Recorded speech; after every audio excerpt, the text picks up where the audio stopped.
Okay, let's talk about more podcast shit. We have Charlemagne the God teaming up with iHeart Media, iHeart Radio to start a podcasting network called The Black Effect to focus on black creators. They have 18 podcasts currently signed up with The Black Effect network.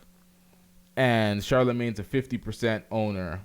Joe Budden had things to say about the whole deal because Charlemagne's been in his business, so it seems like he wants to get back into Charlemagne's business. Petty business beef, to be real. I don't know why Joe Budden and Charlemagne constantly going back and forth with each other on some beef shit, but it's actually ridiculous if we're trying to move forward with the creators and black creators and two different mentalities, two different approaches to the way they do business.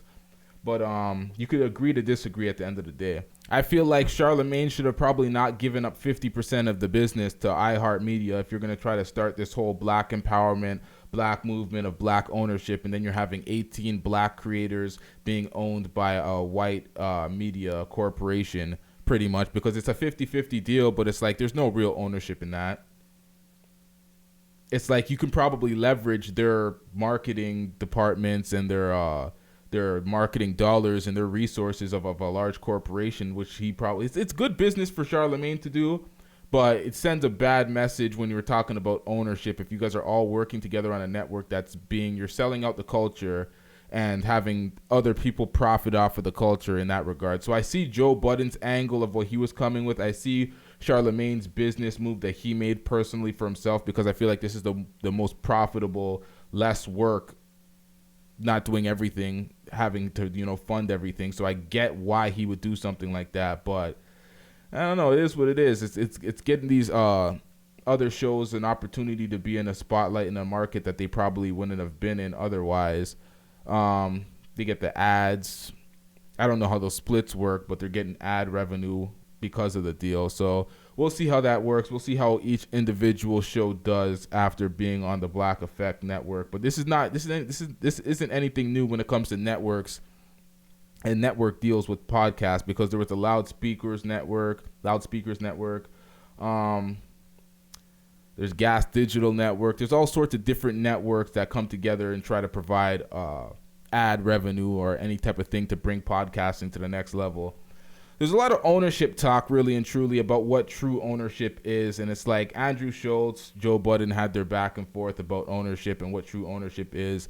And they kind of called Andrew Schulz out on the Joe Budden podcast. I disagreed with a lot of the shit they were saying, because I don't think they follow Andrew Schulz's journey that much when it comes to him and his endeavors and his business savvy and his independence when it comes to being a boss.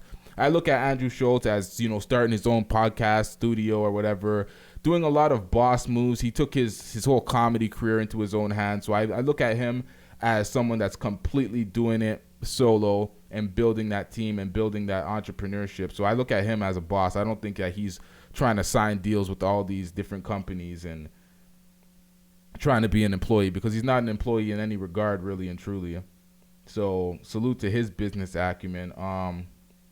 Joe, I feel like Joe Budden, he gives a lot of details in his podcast and a lot of he shares his journey a lot. So that's why when people are like, oh, you're bad at business, you're bad at this, he's just giving a lot of insight and a lot of intel to what actually goes on in his situations. So it's like, I don't know if that's the best for business, giving away all the business moves and the conversations you had with certain corporations and spilling all the dirty laundry and shit. I don't know if that's the best business move, because when you start spilling dirty laundry, a lot of corporations and a lot of places look at you like, do we want to partner up with this guy? But at the end of the day, if you're going to be a boss and you're going to talk all this boss shit, it's like, why even look for these corporations to partner up with? Find a way to monetize your own shit and build on your own, so you're not an employee with nobody. You have no complaints with these people. You don't have to debate over vacation time, because that's what it sounds like when you're an employee. If I want to go on vacation tomorrow, I can go tomorrow. I don't have to book no time off. I don't have to do any of that shit. That's the real entrepreneur life.